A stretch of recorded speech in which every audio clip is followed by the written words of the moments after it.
నోరు మంచిదైతే ఊరు మంచిదవుతుంది. అలాగే నాయకుడు సమర్థుడైతే ఆయన అనుచరులు కూడా సమర్థులుగా గుర్తింపు తెచ్చుకుంటారు. కానీ ముందుండి నడిపించే నాయకుడే దారి తప్పితే కింది నేతలు కూడా దారి తప్పి ఇష్టారాజ్యంగా వ్యవహరిస్తారు. దీనికి ఉదాహరణే వైసీపీ నేతలు. రాష్ట్ర మంత్రులుగా, ఎంపీలుగా ఉన్నత హోదాల్లో కొనసాగుతూ అసభ్యకరమైన చేష్టలతో తమ ప్రతిష్టను తామే దిగదార్చుకున్నారు. వైసీపీ పార్టీకి అర్థం మార్చేసి వైకామా పార్టీగా ముద్ర వేశారు.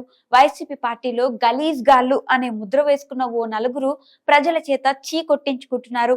అంబటి రాంబాబు నుంచి విజయసాయిరెడ్డి వరకు చాలా మంది వైసీపీ నేతలపై లైంగిక ఆరోపణలున్నాయి. గత 5 ఏళ్ల పాలనలో వైసీపీ పాలనలోకి తొంగి చూస్తే రాసలీలలు, లైంగిక ఆరోపణలు తప్ప చేసిందేమీ లేదు. గతంలో హిందూపురం వైసీపీ మాజీ MP Gorantla Madhav nude video Telugu రాష్ట్రాల్లో కలకలం రేపిన విషయం తెలిసిందే. లీక్ అయిన వీడియోలో ఓ మహిళతో గోరంట్ల మాధవ్ నగ్నంగా వీడియో కాల్ మాట్లాడారు. అప్పట్లో ఆ వీడియో దేశంలోనే హాట్ టాపిక్ గా మారింది. అయితే గోరంట్ల వీడియో వ్యవహారంపై విపక్షాలు తీవ్ర స్థాయిలో స్పందించగా అప్పటి అధికార వైసీపీ నేతలు సైలెంట్ అయ్యారు. వీడియోపై ఏమీ మాట్లాడలేని దుస్థితిలో వైసీపీ నేతలు ఉండిపోయారు. గోరంట్ల మాత్రం తనపై టీడీపీ నేతలు కుట్ర చేశారని ఆరోపించారు తప్ప నిజాలు బయటపెట్టలేకపోయారు. పార్లమెంటుకు ప్రాతినిధ్యం వహిస్తున్న వ్యక్తి ఇంత చిల్లరగా వ్యవహరించడం ఏంటనే ప్రశ్నలు వైసీపీ నేతల నుంచే వచ్చాయి. ఇక అంబటి రాంబాబుకు సంబంధించి 2021 ఆగస్టులో ఓ ఆడియో కాల్ బయటకు వచ్చిన విషయం తెలిసిందే. అంబటి రాంబాబు ఓ మహిళతో మాట్లాడిన ఆడియో సోషల్ మీడియాలో వైరల్ గా మారింది. ఆ వీడియోలో సుకన్య అనే మహిళ గురించి అసభ్యంగా మాట్లాడారు అంబటి రాంబాబు. అయితే వైరల్ అయిన ఆడియోలో ఉన్న వాయిస్ తనది కాదని అంబటి రాంబాబు ఓ వీడియో విడుదల చేశారు. తన పరువు ప్రతిష్టలు దెబ్బతీసేలా కుట్ర జరుగుతుందని చెప్పి సైలెంట్ అయ్యారు.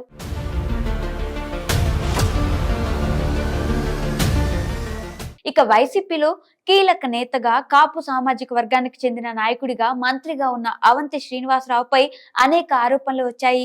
నాతో అరగంట కూడా స్పెండ్ చేయలేవా? మాటలకు చేతలకు చాలా తేడా ఉంది.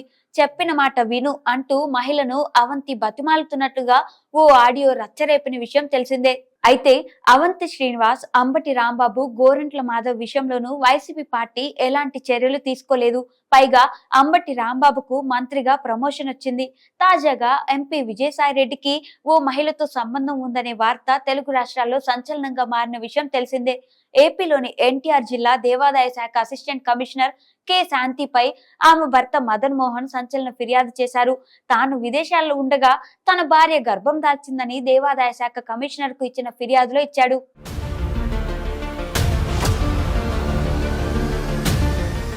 తన భార్య అక్రమ సంతానానికి తండ్రి ఎవరో తేల్చాలని కోరడంతో విజయసాయిరెడ్డి మీడియా ముందుకొచ్చి మరీ వివరణ ఇచ్చుకోవాల్సి వచ్చింది. అయితే ముఖ్య వైసీపీ నేతలపై ఇలాంటి ఆరోపణలు ఎన్నో వస్తున్నా అధినాయకత్వం స్పందించకపోవడం గమనించదగిన విషయం.